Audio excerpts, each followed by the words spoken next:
Hello YouTube, this is Zach, and today I'm going to be analyzing Cynthia Erivo's performance in Wicked for Amazon Prime Video. She sung One Wonderful Night. And I wish that you guys could have seen my actual first recording of this, where I got to see the spectacle of all this for the first time, but I've had some technical problems with my recordings, so here I am again recording the whole video again. So unfortunately, some of you might hope for it to be, this isn't a reaction. I've actually already seen this, and I'm going to be kind of giving some feedback and analysis. For those of you who have never seen my content before, I'm a professional voice teacher, and my content on YouTube is typically very analytical in nature. I don't really do the first time reaction thing too often, and I talk about singing from a teaching perspective. I don't really talk about emotions and feelings about it. I'm very clinical and very technical. So if you like that, you're going to love this. Like and subscribe if you want more of it, because I do it all the time. Now, one of the things that I took away from the first time I watched this is that this is an excellent example of me to be able to kind of explain the differences between classical singing and musical theater singing. I come from a opera background in my collegiate studies, but I did a ton of musical theater in high school and even did some theater in college, but most of my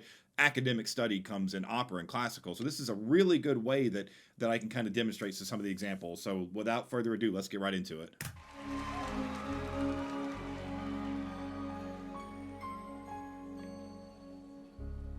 Something has changed within me.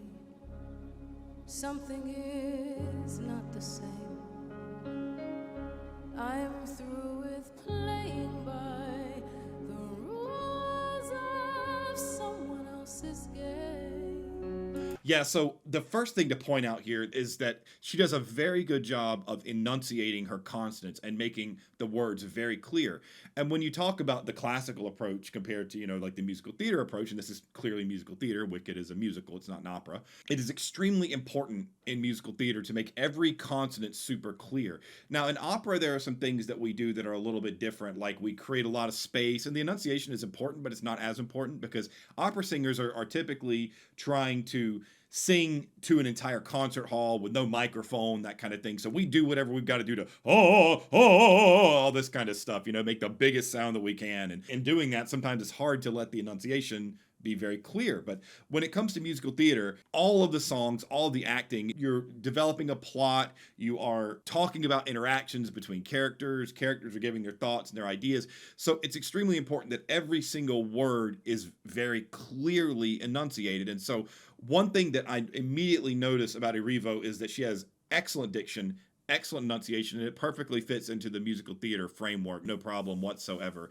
And you got to remember that most of the time in theater, these people are actors as well, as much as they are singers. In opera, people can be actors, but you got to be a singer first. Like singing comes number one first in opera. Musical theater can kind of, there's some cases where the singers might not be as incredibly brilliantly amazing as some of the singers in opera, but they are incredible actors. The emphasis on diction and enunciation is huge. Like when I did musical theater in high school, we did diction exercises all of the time where we talked just like this and made every consonant super clear. This is a shining example of how every word that you sing in musical theater, every word that you speak in musical theater should be absolutely enunciated 100%. Very nice. Too late for second guessing. Too late to go back to sleep. Yeah, you hear the like all these consonants are super, super clear. It's time to trust my instincts. And I haven't really commented on her singing voice yet, but one thing that's really notable about her voice is that it's very honest and speech-like, and that's yet another characteristic of musical theater singing that's super important. Since so much of musical theater is predicated upon the acting element of it, the singing voice doesn't necessarily need to be super big and haughty like in opera, like I demonstrated. It can just be more like you speak, because the audience is listening to the words more than they're listening you're listening to the singing too, but the words are supposed to shine through. So one thing she does very well is that she allows her timbre to be clear enough and pure enough to where it does not get in the way of the words being delivered and sung. So it's excellent. When you sing opera, like, for example, if I take a random opera piece like non più andrai farfallone amoroso, I mean, those consonants are there, but it's not quite as prominent. Like, I'm not going to go non più andrai farfallone. Like, I'm not going to do that because in opera, you want to create this line of sound that stays consistent. The term is legato. So we want to keep this legato sound consistent through our singing. And that's not quite as important in musical theater. So you can have a little bit more space to make everything really clear. It's just really good. And her tone matches and allows for that kind of the conduit of that very clear conveyance or communication of the words and the ideas. Close my eyes and leave. It's time to try defying gravity. And I really like, I noticed this when I talked about her and the other times I tried to record this. One thing I really like about her voice is that even when she moves up into the higher stuff and like slightly head voicey type sound, it sounds so easy for her. She just makes it sound so simple. Like there's this concept called tonal consistency, and tonal consistency it's kind of self-explanatory. Does it sound like the same voice at the bottom of the range as at the top of the range? Now this is nowhere near the top of a range yet, but I'm just using this as an example. As she moves up the range, it still sounds like the same voice. There are lots of people who, when they sing low and then they try to sing high, there's this huge difference between the two timbres, and it almost sounds like two different singers because they haven't established the ability to control their way through the passaggio, which is the point where the chest voice moves into head voice. They haven't really learned to control that very well, and so it sounds really different. Not with her at all. It's super consistent. Her tone just navigates both her chest voice and her head voice very well. She also does a pretty good job of creating space, particularly on when she moves into the head voice. You can kind of hear some space in the sound. And next time she does it, I'll stop it. I'll let you know so you know what I'm talking about. I don't like to, just say she's doing something without giving an example, but next time she does it, I'll let you know.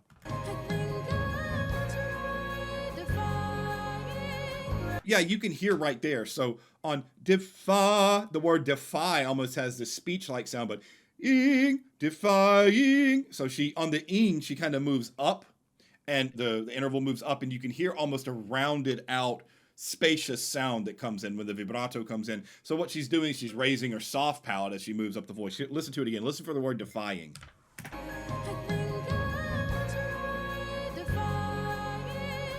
So you can hear how it gets that little bit of spin, that little bit of vibrato on it. She's raising the soft palate in the back of the mouth, and that's how she creates the kind of rounded sound from that. That's nice.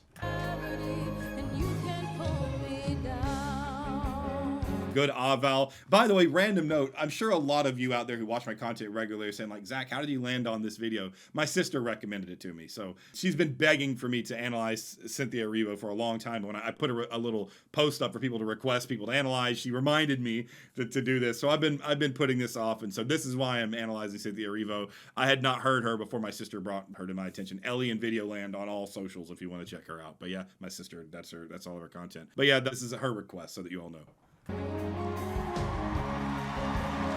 There's something really remarkable that happens in this.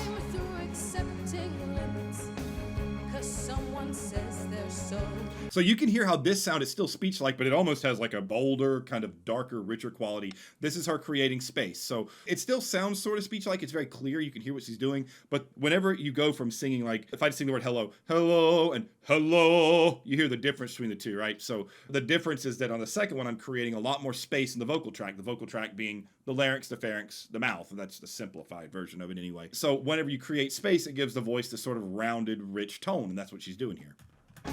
Some things I cannot change, but till I try, I'll never know. No, nice melisma, or a lot of you guys in musical theater will call it riffing and running. Melisma is whenever you sing multiple notes on one vowel. Really well done. It requires good breath consistency to do that. By the way, I haven't really commented on, since I've already recorded this, I keep forgetting which things I have and haven't said from the other videos that I recorded, but just excellent breath support. And of course, that's going to be shown much more clearly pretty soon. But if you watch, you don't really see the chest raise. You don't see the shoulders raise. Everything stays stable in the core area. Now, the black suit makes it hard to see the diaphragm itself, but you can tell by the fact that her upper body isn't raising when she breathes, that she's controlling the air from down beneath, which is really important. Too long I've been afraid of losing love. I guess I've lost. Well, if that's love, it comes at much too high a cost. So that cost vowel was an interesting vowel choice. So this is where it gets a little technical. When I talk about embouchure is the concept of like the lip shaping. Whenever you make a vowel sound like e, a, o, u, those all have different lip shapes. Each of those lip shapes is considered embouchure. So when you sing vowels, there are general rules you follow. Like if you sing E, you want to sound like E. If you sing A, you want to sound like A. But some people's voices resonate better with slightly modified versions of those vowels. So in her case, she made a really nice, I think it was the word caw, caw. I think that's what she sung. It comes at much too high a cost. Yes, cost. So she sings that.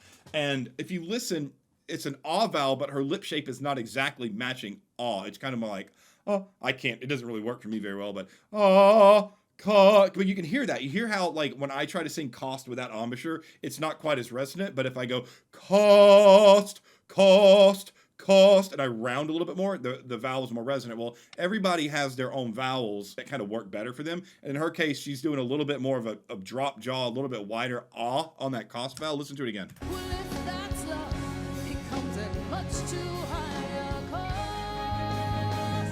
Yeah, so that vowel works better for her. It's more consistent. So everybody's a little bit different. I wouldn't use that vowel. So when I see that, I go, like that's kind of an interesting vowel choice for that particular word, but it works out in her case. So my general rule of thumb when it comes to embouchures is that as long as your lips aren't going out wide like that and you're not creating face tension and going like out sideways like that, it's okay. You can make little adjustments and changes to your vowels and it's fine. Soon I defy gravity. Kiss me goodbye. Yeah, that's a really nicely sung line too. The legato and the turnaround with the melisma. Good control right here. Yeah. I think that's the interval. Let me listen to it again.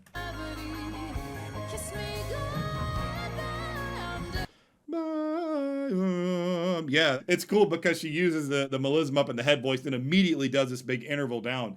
Really good control because it kind of has that consistent tone, right? It doesn't sound like two different voices. So to be able to make that melisma, control the melisma, and then make that big intervallic jump downward to the lower part of the range, it takes some practice, takes breath management, takes good control. Well, really well done. I don't typically analyze musical theater singers on here because I think a lot of them, like some of them just kind of aren't particularly interesting to me sometimes. I think she's got a really unique timbre, really unique voice. Defying gravity, and you can pull me down. Yeah, so here's the big reveal. She lifts up in the air. And this is really interesting. So if you care to find me, to the western sky. Yeah, it's crazy to do this. I mean, just for like safety reasons, it's crazy, but it's also crazy as a singer to do this because you are suspending every ounce of stability that your body has. I always tell my students, like make sure your feet are firmly planted on the ground. Make sure your lower body is slightly engaged when you sing. Diaphragm's engaged, like the floor muscles are engaged, quads are engaged a little bit. You lose all of that when you have no stable ground. So like this is crazy. I mean, I have no idea how she manages it, and I have no idea how to tell you how to breathe like this.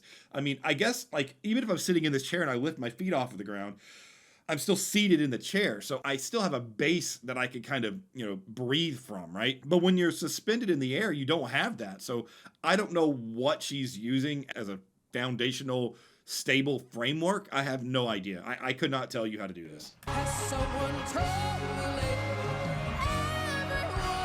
everyone deserves a chance to fly. Yeah, and I wonder what kind of compromises she's having to make. Because, I don't mean this as a knock on her at all. I mean, it's just physical facts. When you don't have the structure and the stability under you, something's going to have to give. You're going to have to sacrifice something. I don't know if it's her position, like that she's setting up with the pharynx. I don't know. I really have no idea what she's compromising to make this sound. It could be anything. I mean, your guess is as good as mine here because the mechanism is not going to work the same way when you're in the air like this. Your diaphragm can engage, but you don't have the muscular stability under you. So I have no idea what she's compromising. I mean, the tone is a little bit different. Like if I go back and listen again, it sounds a little thinner. I mean, not noticeably so. It's just a little bit.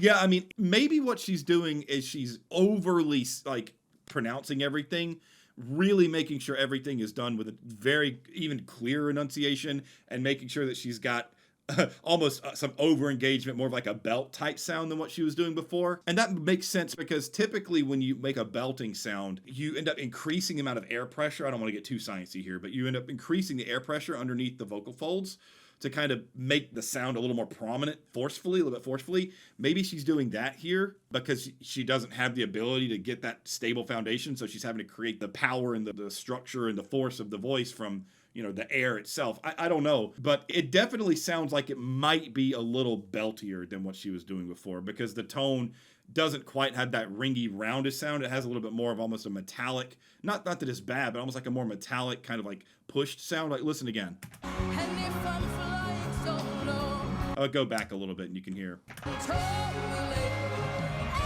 everyone deserves a chance to. Right there in particular, it doesn't quite have that space that she had before. So I think that it's probably a belting type sound that she's using when she's in the air like that, because that is the only way that I can imagine that she'd be able to navigate this and have any kind of consistency, is by like basically forcing this consistency there. I don't know. It's tough. I mean, I would love to ask her how she did this. It'd be a very interesting conversation. And if I'm flying so low, at least I'm flying free.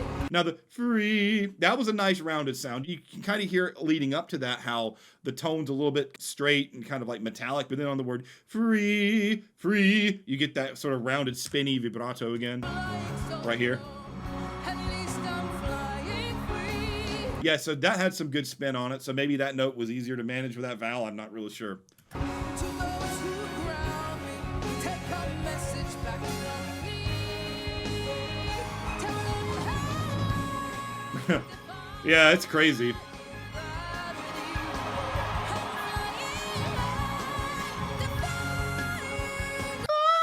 Defying. That's high. Yeah, that's another thing that I noticed of it. Defying. That's really high. Like, I mean, it's deceptively high. It doesn't sound as high as it is, but it is. Yeah, I mean, I'm I've seen this several times now from re-recording, and I'm still just as dumbfounded. I see it and I think like, I don't know. I don't know how she's managing this. Very rarely, if you watch my content, I just completely stumped. And I really don't know. I don't know what she's leaning on or relying on to make this sound. It's a one of a kind thing. I mean, I'm sure other people have sung in the air before, but I really have no idea. It's impressive, and it shows consistency, if nothing else. I mean, the fact that she can do this and it's all in tune, and she's able to get some semblance of consistency in the tone and the support. It's very impressive, to say the least. I have no idea how she's doing it. and so much the memory now. Nice melisma.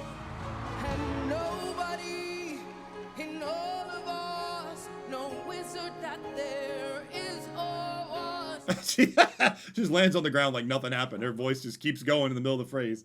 ever gonna bring me down. Yeah, going back up in the air in the middle of the line.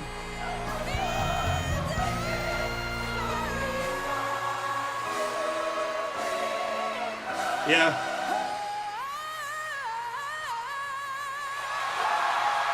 Yeah, no idea. It's cool. Like, this isn't typically the kind of music I listen to, and as a lot of you know, but it's cool that she did this. I mean, it's pretty gutsy performance. I gotta give it to her. I know that this isn't super analytical. I just, I find this just to be a really impressive display of talent and consistency. Now, asking the difference between musical theater and opera, I know that was kind of the point here. I mean, I don't think there's any world in opera where you're going to have the freedom and the luxury to come off the ground and sing. Like, we have to be so stable with everything when we sing classically. I mean, if there's an opera singer who'd do this, I'd love to hear it. I don't know how they pull it off. But as a general rule, I would say that the biggest differences that you can take away from approaching the voice in classical and in musical theater from this performance would be, there's a big, huge emphasis on diction in musical theater, whereas in opera, it's more about the line of sound and creating a consistent big sound that could fit into a room. There's also less of an emphasis in musical theater on creating a lot of space in the sound, because it wants to seem speech-like and it wants to seem communicative. Like, for example, in opera, a lot of times the arias, the songs, aren't necessarily designed to advance the plot. They're more of reflections on what has been sung between the songs. In opera, we have this concept called recitative, and recitative is the gaps between the arias where the characters in the arias might talk through singing, right? And then the aria proper is where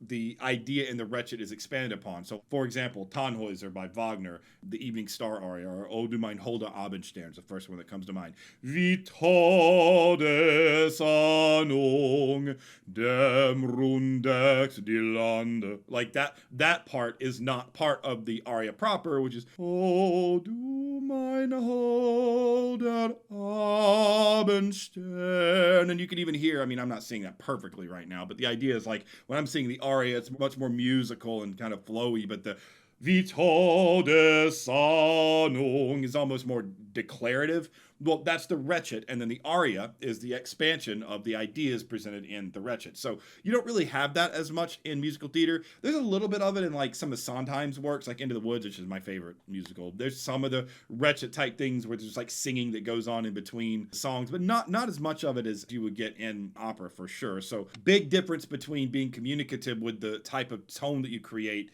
for the purposes of advancing the plot in musical theater, whereas just creating sound and making an effect and making the sound fill the room is really important in opera. And then obviously musical theater, the bombast and being able to take liberties in how you approach singing and the type of spectacle you can create. You know, typically there's a lot more dancing, a lot more moving, as you can see here in Broadway musical theater, as in, you know, in opera.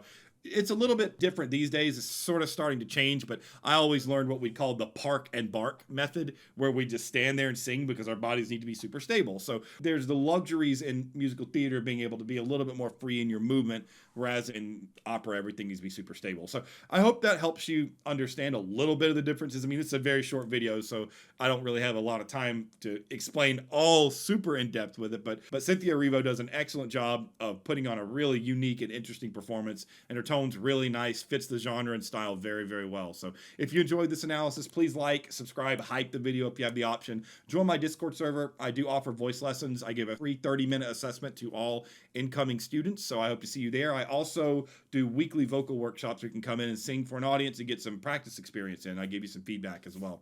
So that's it. Thank you all so much for watching, and I will see you again soon. Bye.